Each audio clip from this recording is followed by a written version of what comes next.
All right, hi guys. Today I'm going to talk to you guys about volume of pyramids. So the one thing I want you guys to know is the difference between prisms, which we talked about in 9.4, and pyramids is pyramids come to a point. That's how I always remember. They have a base and then they always come to one central point. All right.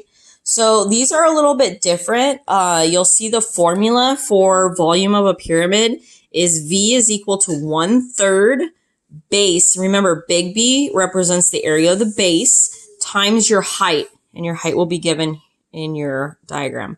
One thing I would have shown you guys if we were in class was if you look at the solids that I showed you guys, and you pour the liquid from the prism into the, you pour it from the pyramid to the prism, you would see that it would actually, that's where we get the 1/3 from. But since we're not in class and I don't have the shapes, I can't show you that.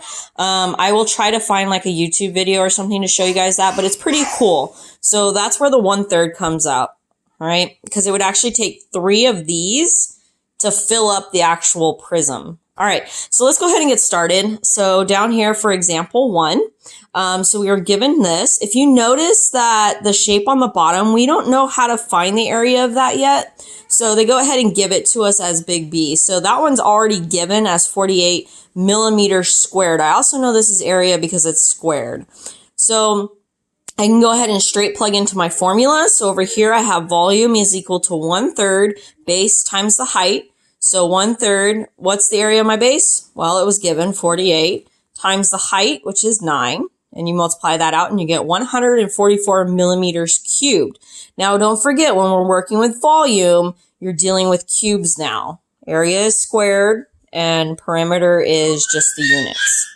All right, the next example, find the volume of the pyramid. So the first thing I'm going to do is find the area of the base. Okay, that's how I got the 4 times 3.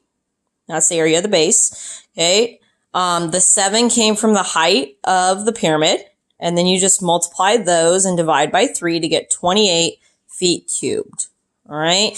Turning the page, and I'll post these as well as a PDF so you guys can print it. All right. Find the volume of the pyramid. So this one looks a little bit trickier. If you notice that our base here is actually a triangle. So that's why I had to do this first. So I did area is 1/2 base times the height of my triangle. So that's how I got 6, and I got 17.5 because I'm dealing with the triangle on the bottom. And I got, when I number crunched it, I got 52.5 meters squared. So that's what I'm using for my base area.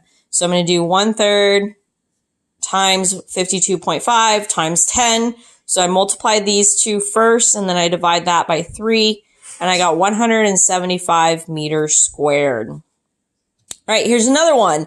Just like the previous example that we had on the other page, they gave us the area of the base, so I just plugged that in. So I wound up doing 1/3 times 21 times 6, and I get 42 feet cubed. All right.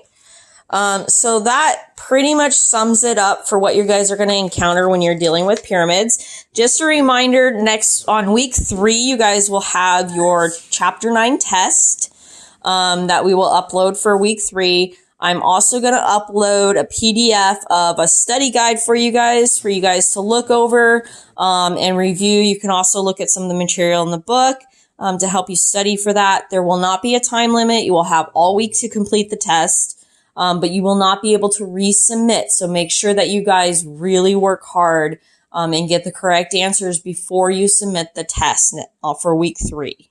Okay?